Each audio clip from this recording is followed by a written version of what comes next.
Well, the bicycle is the most efficient vehicle on the planet. It's even 5 times more efficient than walking.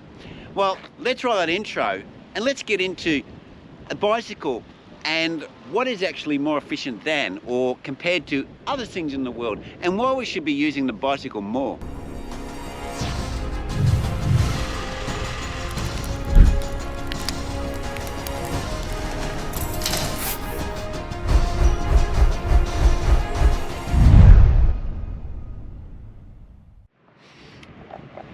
Well, if we look at different animals that live in the world and how efficient they are at moving around, we would have a list from 1 to 10 of the most efficient animals. And I've got my list right here. And the first one, number 1, yes, that's it, guys, a bicycle. So a human on a bicycle is the most efficient form of transport getting around. And number 2 is the condor, which is a type of eagle or hawk or whatever. I think it's an eagle. And number 3 is the salmon. Salmon's actually pretty efficient. And then 4 is a horse, which was obviously used by human beings for many centuries as a form of transport and moving equipment around. And then number 5 is a human in a jet. So even though we kind of feel guilty about doing air travel, it's actually fairly efficient on the whole scheme of things. And then number 6, that's a human walking, which is the 6th most efficient thing we can do as a human being to be environmentally friendly in this world. 7 is a human running. Number 8 is a human in an automobile. 9 is a cow. And 10 is a sheep. So they're the 10 things in this world, not including a human being, that are the most efficient.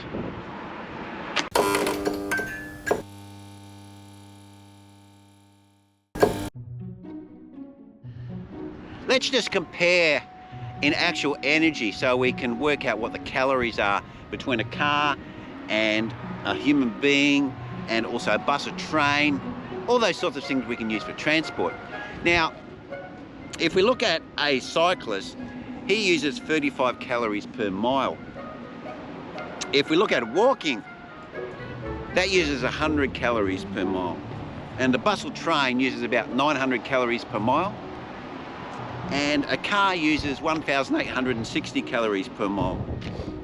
Slow riders use less energy than someone riding faster, which that's pretty obvious. So a slow rider would use in 1 hour, so that's 9 miles, at 50 watts, would use 135 calories. So that's actually not much when you think about, if you eat a muffin's probably between 400 and 600 calories. So that's why when you ride, it's actually pretty hard to burn off calories, or when you walk, because the calories of food are actually pretty high in comparison to what you can burn off when you ride or walk.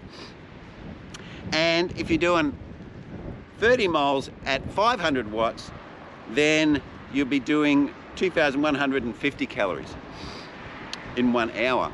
So that's 30 miles an hour, basically, and 9 miles an hour if you're comparing them.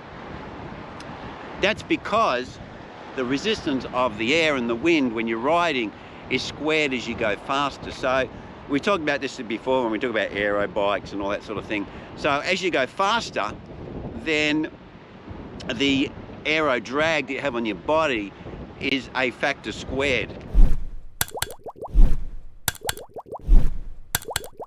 If you compare a gallon, American gallon should I say, when you put it in your car, so I think it's around about 4 litres, I'm not too sure. I think the British gallon is about 4.5 litres. I'm not too sure what the US gallon is, but comparing a gallon, then if you had that, you could put that into your body, so you have the equivalent amount of energy.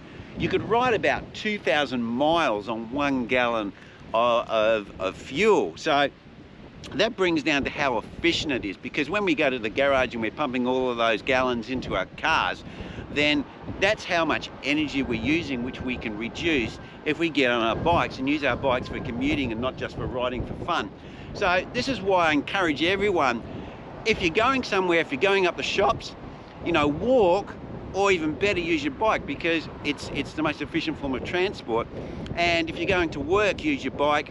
I just did a video previously on how you can prepare yourself for commuting on your bike and get the right gear. So it can be done, and I do it. I do it. I don't drive my car to work. I don't catch the train or bus. 90% of the time I'm riding my bike to work. So, you know, it also keeps you fit, and it's also helping reduce your carbon footprint on the planet. Yeah guys, so I encourage everyone, get on your bike, and get on your bike not just to have fun and not just as a sport, but to actually go somewhere, go from A to B, you know, or A to Z, or wherever. You know, if you're just getting a few things up your local shop, use your bike, you know. Or if, you know, you're going to go even get a few more things, you know, take a lock and take your backpack.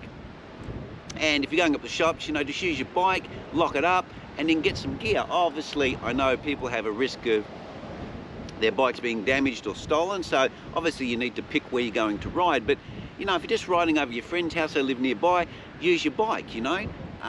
You just can put on some shorts and a t-shirt, put your helmet on, and off you go. So, you know, it's about using the bike as a proper form of transport like it was once years ago, and being able to reduce our footprint on the planet. I mean, of course, you're also saving money because your car uses a lot more energy, but, you know, it's adding, or not adding, it's reducing, you know, what our footprint is on the planet, because we're getting more and more people all the time. So guys, just a little bit of interest about bikes and how good they are, and I'll catch you next vid. Cheers.